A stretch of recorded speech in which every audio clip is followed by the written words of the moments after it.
Students, standard 7th in chemistry, the chapter number 4, that is the heat. In this chapter, you learn about the temperature, what is hot, what is cold objects, the measure of the hotness is known as the temperature, and to measure the temperature we use different types of thermometers. You learn about the clinical thermometer, which is used to measure the body temperature. You learn about the laboratory thermometer, minimum maximum thermometer, and nowadays we use that digital thermometers which does not even use mercury, as mercury can be toxic. Then we learn about the transfer of heat. Transfer of heat takes place only from the hotter objects to the colder objects. And we learn the different methods, two methods of transfer of heat, which are conduction and convection. Generally in the solid, the transfer of heat takes place by the method of conduction, in which the heat is transferring from the hotter end towards the colder end. And we saw that generally in the fluids, it means that liquids and in gases, the transfer of heat takes place by method of convection, in which we saw that the particles take the heat energy along with them and they go away from one place to another place. Now we are going to talk about the third type of transfer of heat, because sometimes the heat cannot transfer by any of these two methods, conduction and convection. For example, when you sit outside in the sunlight, then the heat of sun reaches to you.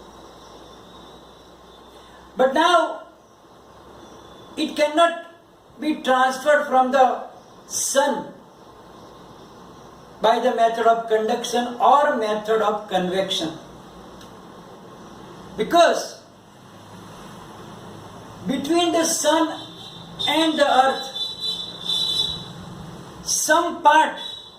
some areas between them is like having vacuum.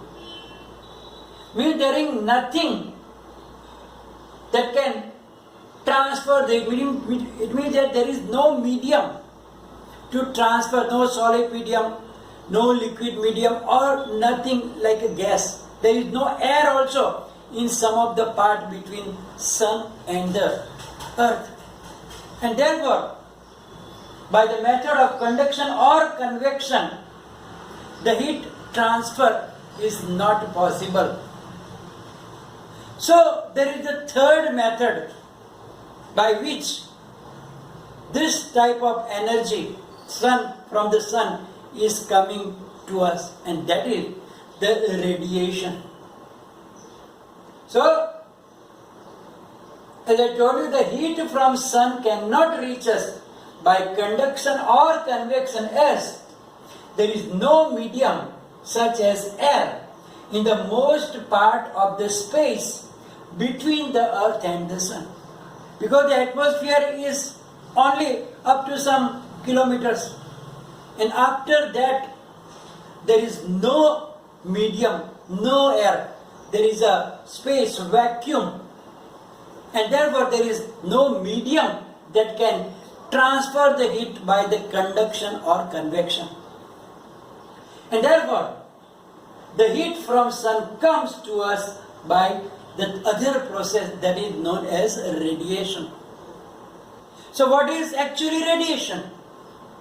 The process of transmission of heat in which heat energy travels in straight lines from hotter to cooler area without any medium. That process is called radiation.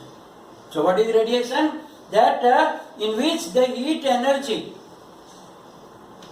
travels in straight lines and without using any medium, and that process is known as radiation. So we get the sun's heat energy by this process of radiation. When we are sitting in a room, when there is a winter time in some of the countries, it is too much cold. Then to prevent them from the cold, they use room heaters.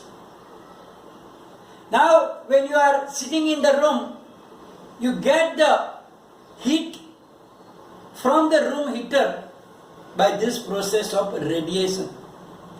It releases that heat energy and in straight line it coming all over the room, and we get that heat energy from the room heater.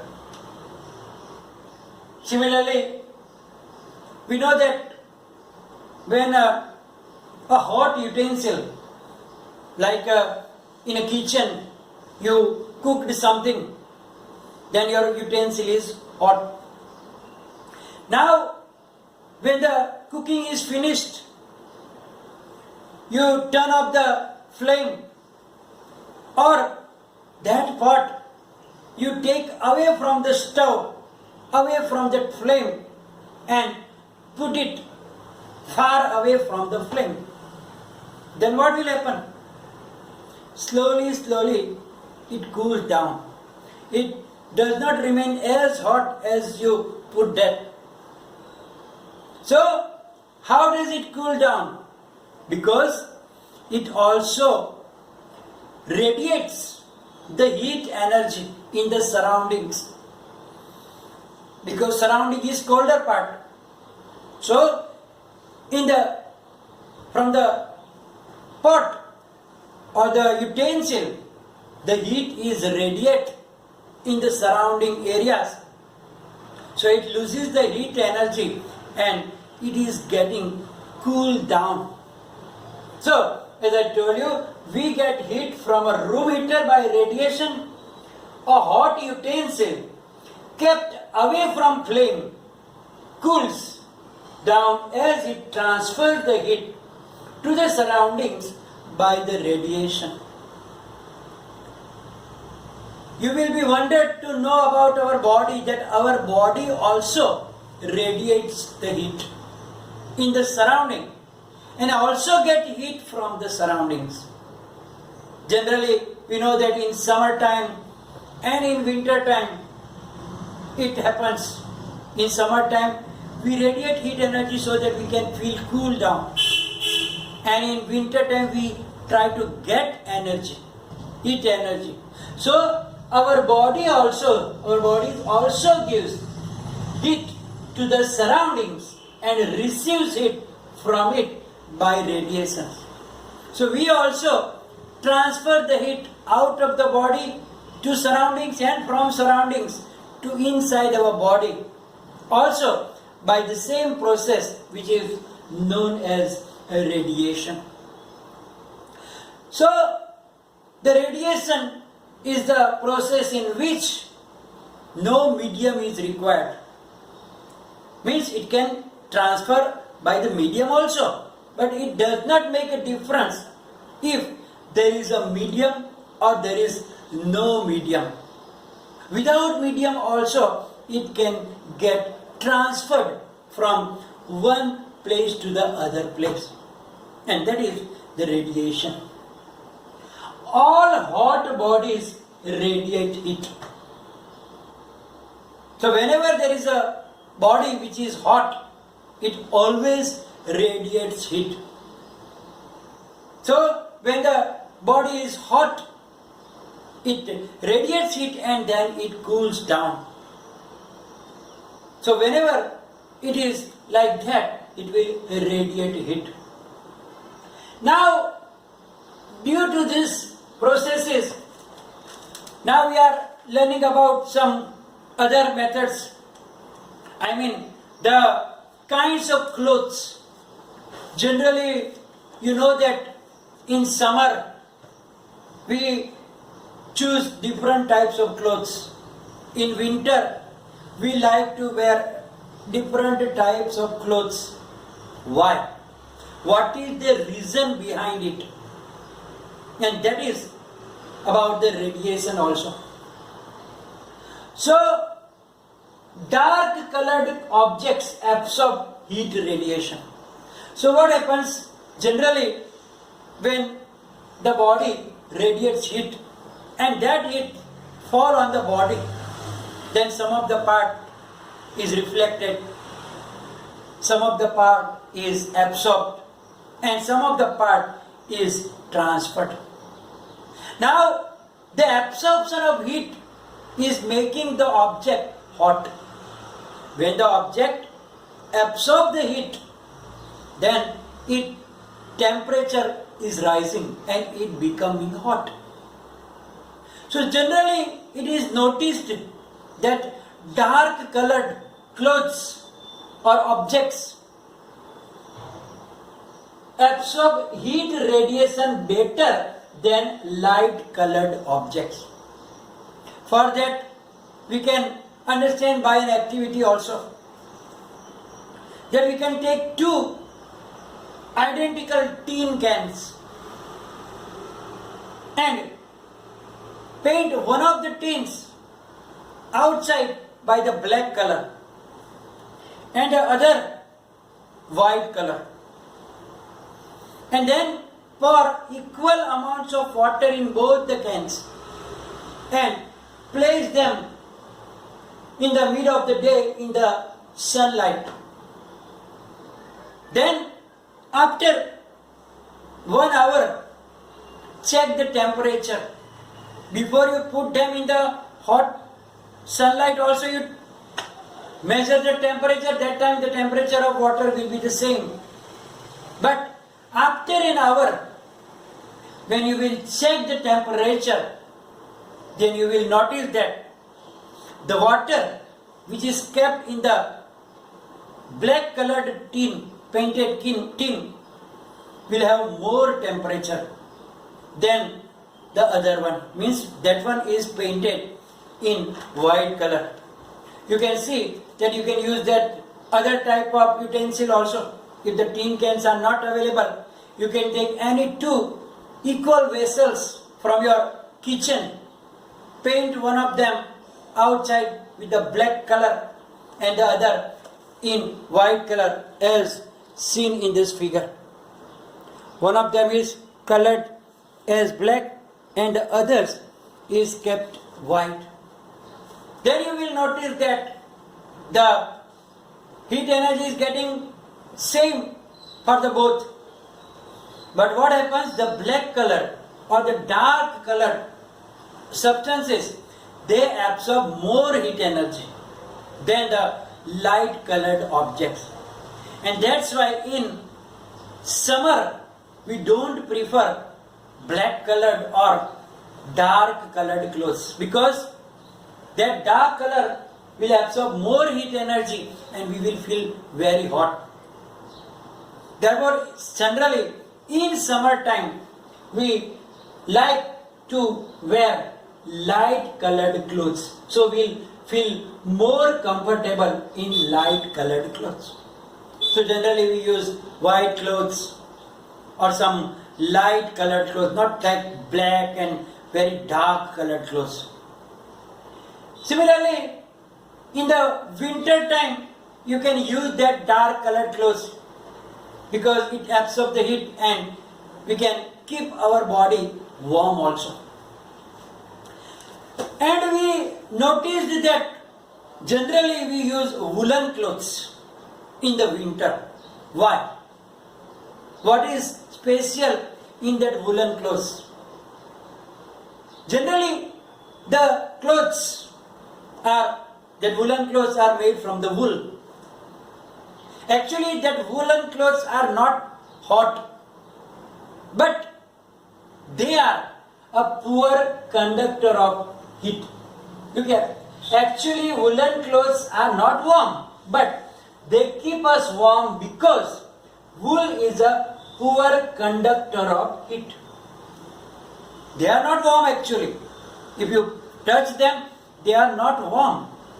But when you wear it, and as they are poor conductor of heat, what happens? And it also has air trapped in between the fibers. In between the fibers, fluffy fibers are there. So in between them, the air is also trapped. And air also, we know that poor conductor of heat. So what happens? It does not allow the heat of our body to transfer into the cold surroundings, so that we can keep our body warm in this cold season. So generally in winter we like woolen clothes to wear, blankets, etc., etc., etc.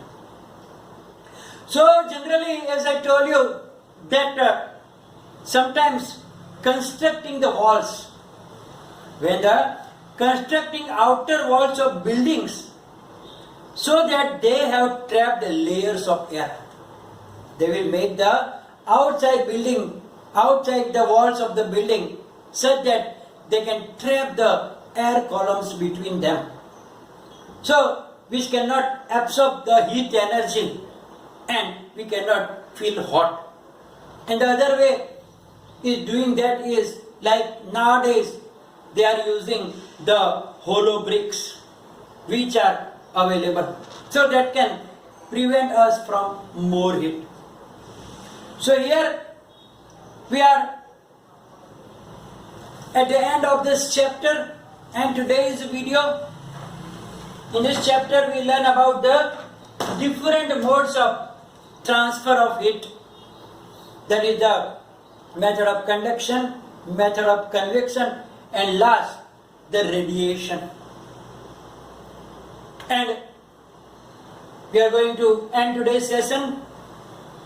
You will write down that everything in your notebooks, which will be given in the PDF file also, some question answers also. And if any query, please write down in the comment section. Thank you very much.